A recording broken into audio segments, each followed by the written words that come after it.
pretty recent that like television has been able to do these beautifully more like epic sci-fi, like high production value, like visual effects. like right? Like when I the first Game of Thrones. Yeah. Oh my! Could you imagine, when like- I watched that, and then I'm like, damn it! Why didn't they just save Lord of the Rings till now?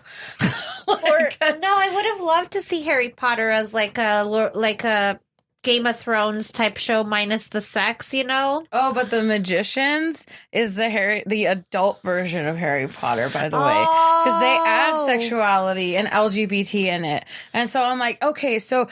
By the way, guys, they're in college, okay? So sexuality for kids that are under 18, I'm not comfortable with. So please don't dog on an author for not including sexuality in a book with minors. Yeah. All right? They got it enough already. So Magicians is college. They're in graduate school. They're old. They're older. Their balls done dropped a while ago, okay? They're good. They're picking up the balls now. Yeah. Gargling them and shit. Exactly. So they can handle that. And those are books too, by the way. Those were books before the series Magicians? came out.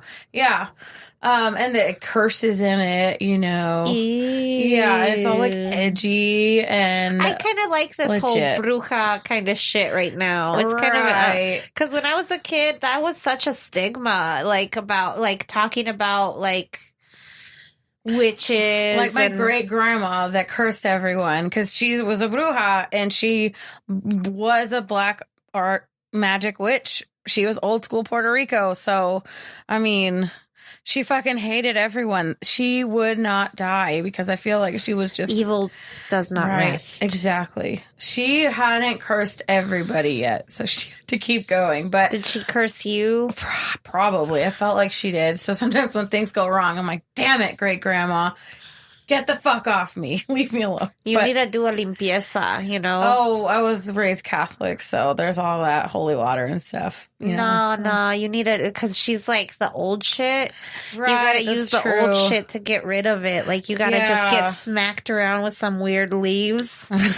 And then, like, get the Palo Santo. Seriously, I'm not even kidding. I was literally thinking that in my Like, head. that's the shit that they do, like, in order to cleanse you. Like, Right. they smack you with some leaves and they. Put some Vicks on it. Just kidding. Yes, exactly. No, but it's like healing your spirit or some shit. I'm not Yeah. really familiar with it. My mom's like on the cusp of it, I think. Yeah, She's- right. Like, and it's man, like when I learned about that, and because I loved Harry Potter so much, I'm like, man, that would be kind of cool to adapt, like Right into the Brujeria into film. right? Like, why? Or even like a series or something. Oh, Charmed is supposedly gonna maybe head that direction. They've just they casted 3 women of color. So I'm interested to see if they will add that to Charmed because the original incarnation was way Very different. white.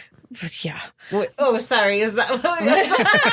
But I mean, you know, Phoebe that watched is a few actually episodes the other day. I started you the like chart. that they always like destroyed a white man. Yeah. So far, they've been turning white men into like piles of dust. and cats and shit. Yeah. But like, so I'm interested to see if they have an opportunity here to pick up a culture that is never talked about. So let's see if it happens. I doubt it. Well, the but thing I is might that be surprised. the thing is that just because you hired the actress doesn't mean that the writers are right.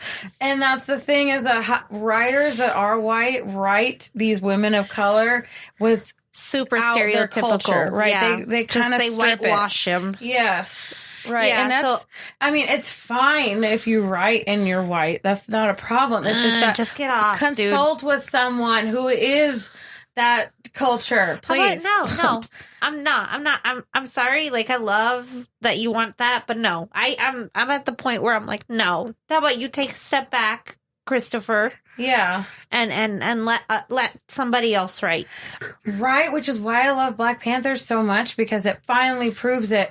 No, you really can include this. You know, it's okay. Every name in the credits was like non-white looking. I mean, which it's still was like created by a white man, but didn't Stan Lee create all of this? what So- Yeah, most of it. he Yeah. wanted to have a black character because he was living in the time of the civil rights movement. And that's what I would have. This, I think, predated the Black Panther movement, though. Black Panther, the comic. It did. But I appreciate that he did that because that's what I want to see. Like, if you are white, be an ally. Cool, but don't exclude a person of color that wants to join your project. So, that's all I'm saying is I don't know. I'm just like inclusiveness. Yeah. So similarly I guess to the actresses. Okay, so there's a lot of beef with some Julianne Moore, I think, playing a deaf woman, and they're like, "Why didn't you just hire a deaf actress?" There's only like one that Hollywood like decided to hire for everything, right? But she found a niche, and that's the thing, though. If there is no writer. There's my favorite saying, which comes from the deaf community, is nothing about us without us. Yep. That's something that's like I hold true in my heart and in my work. Mm-hmm. So if I'm going to make something about like the African American community, I'm going to try to like speak to Black people about what I'm doing and say, hey, I want to hear what you have to say about this. How do you feel about this representation? How do you feel about my use of like this? Do you think that's fair? Because usually I'm trying to portray real people. Right. And I think that it's possible to do that, so because like you're essentially you're not Black, but you are involved in Black culture. So you do have to be sensitive to that. And I feel like writers, in the past did not do that. They just interpreted it on their own. And so, and that's what I'm saying is why not?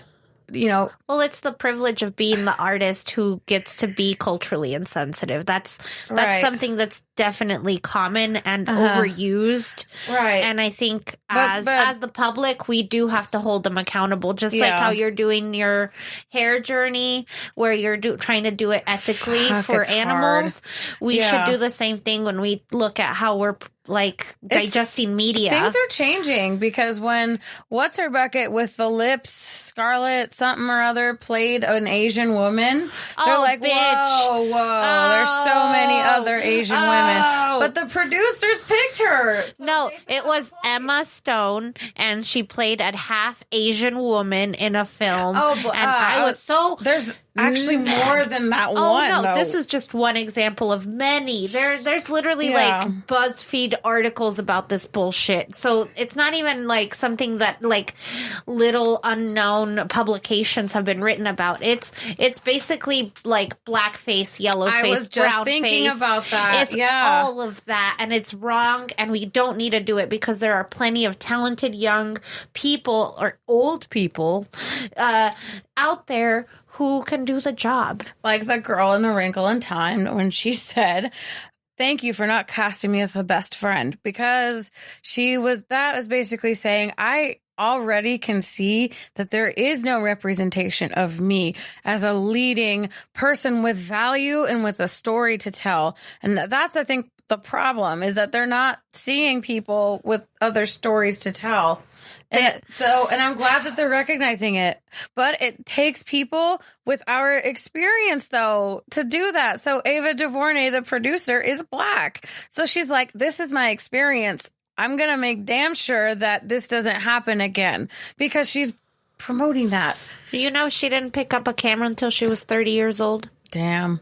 Yeah, she's a director. So you're saying there's a chance for me? Just kidding. All of us. There's a chance for all of us. But that's actually awesome. The thing is that the Hollywood machine has always been this kind of space that is whitewashed and privileged. And it's just something that the consumer finally is able to say, we're voting with dollars when we come into the theater. Mm-hmm. And Black Panther that's why Black Panther is such an emblem and success for the community, not just the Black community, but for the communities of colors that Black people affect as well. It was a smart, well-represented film with amazing characters with depth, and on top of that, it has the money trail behind it. Yes, and it has the money to during back that movie so many times. Girl. Oh my God. It was I don't think I've beautiful. even told you what part made me cry and why. I think we're going to save it for this podcast. Yeah, we're going to talk about down that Killmonger. That's okay. where, just put a pin just on it. that word.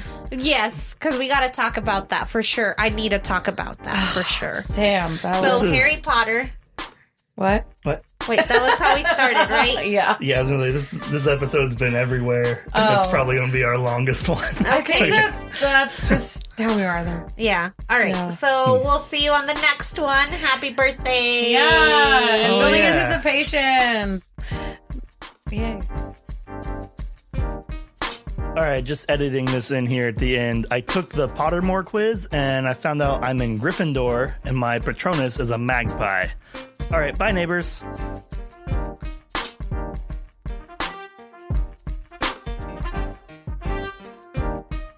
If you enjoyed this episode, you can help us out by subscribing on your podcast app and leaving a rating or review. Find Hey Neighbor on Facebook or on Twitter at Hey Neighbor Pod. Feel free to leave us feedback or conversation ideas. You can also email us at heyneighborpodcast@gmail.com. Bye, neighbors.